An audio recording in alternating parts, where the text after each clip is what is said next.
Aujourd'hui, je voulais vous parler un petit peu d'anglais. Je suis désolée pour la lumière, elle est un tout petit peu sombre. Je ne sais pas comment éclairer plus. Je ne suis pas chez moi, je suis en vacances. Mais je voulais quand même utiliser ce petit moment pour un peu parler d'anglais. Donc, la petite phrase star de ma journée aujourd'hui. All is possible if you want. Donc, je pense que chacun peut obtenir ce qu'il veut, s'il le veut vraiment. Donc aujourd'hui je voulais essayer de lire en anglais pour un petit peu avancer dans ma prononciation. Donc ici j'ai trouvé un livre de Edward Rutherford, Paris. Et j'ai trouvé également un livre anglais-russe, donc un livre de poche, comment parler anglais, où il y a la grammaire, le vocabulaire, un peu de tout. Donc je voulais lire quelque chose, un petit quelque chose de ce livre. Donc par exemple un petit extrait. We'll have to be quick, she said, as she lay down beside him. Afterward he told her that he must study the following night, but could come to her the night after that. She told him yes, then led him downstairs into the yard. Like most of the better merchants' houses in Paris, her uncle's house was tall. The front door gave directly onto the street, but behind the house there was a yard with a storehouse above which she slept, and a gateway to the alley, the train along the back. Driving the bolts to the gate softly back, she pushed him through and quickly bolted the gate behind him. From the house, her uncle's snores could still be heard. Bon, je ne sais pas si c'est mieux. Ça l'était un petit peu dans des vidéos précédentes, mais j'essaye. Ou alors encore un tout petit extrait. Donc as Roland the Cygne made his way along the alley, he felt pretty pleased with himself and his conquest. Before this he had only brief and fumbling encounters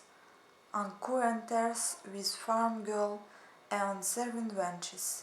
So Martin was a good start to what he hoped would be a fine career as a lover. Of course she was only a young woman of the bourgeois merchant class, but good practice. And he supposed that she in turn must be quite excited to have a boy of noble blood for a lover. Je commence à aimer de lire.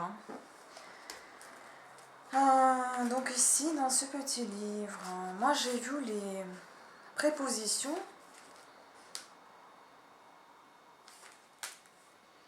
Et ça m'a attiré. Donc préposition. About. De à. To tell about one's journey. Parle de ton aventure, de ta journée. A book about London. Le livre de Londres. Près. Donc deuxième préposition, près. At about 3 o'clock. Près de 3 heures. To walk about 2 kilometers. Marcher près de 2 kilomètres. Autour, donc to walk about the town. Autour ou dans peut-être, donc marcher dans la ville. Je suis désolée parce que je fais la traduction du russe en français, donc j'espère qu'elle est bonne. To run about the garden. Courir dans le jardin. Tout ça c'était plus about. Donc about qui se divisait en plusieurs sous-parties, donc de, près, autour, dans. Et after. Donc après, qui se divise en après et après. Donc after. After veut dire donc après dans le temps et dans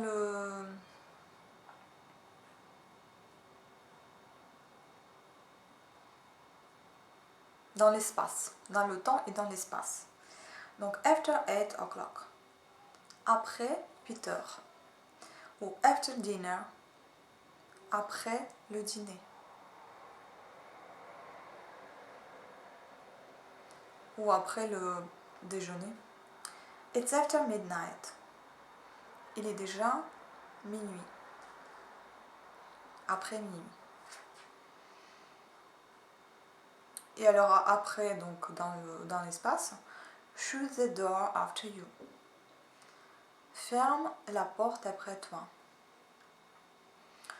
Encore, vous avez une autre préposition, donc against, contre. Donc contre quelque chose ou contre quelqu'un. To be against this idea. To be against this idea. Être contre cette idée. Against the black background. Sur le fond noir.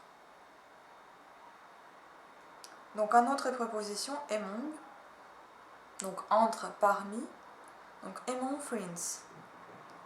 Parmi les amis. Among trees.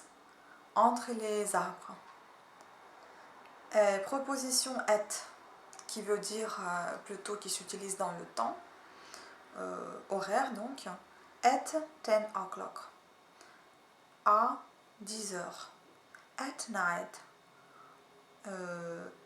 cette nuit, ce soir, at the moment, en ce moment, at breakfast, pendant le petit déjeuner.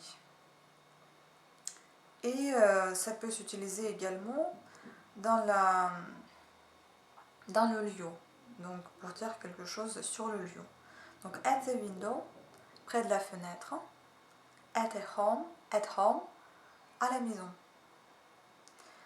Une autre préposition qui s'appelle before, donc qui veut dire pour décrire le lieu ou le temps, donc to stand before SMB. Être debout devant quelqu'un. Before 10 o'clock. Avant 10 heures. Before the war. Avant la guerre. The day before yesterday. Avant-hier. Before going. Avant partir. Une autre préposition, il y en a beaucoup de prépositions. Behind. Donc derrière. Donc to run behind. Courir derrière. Behind the house. Derrière la maison. Behind the scenes. Dans les coulisses. Etc. Voilà. Je ne sais pas si la leçon d'aujourd'hui est bien réussie. Mais en tout cas, c'est ce que j'ai essayé de lire un petit peu en anglais déjà pour avancer un petit peu. Pas pour avancer, peut-être plutôt pour m'habituer de le lire, parce que c'est vrai que c'est compliqué. Voilà, je vous remercie à tous. Ciao!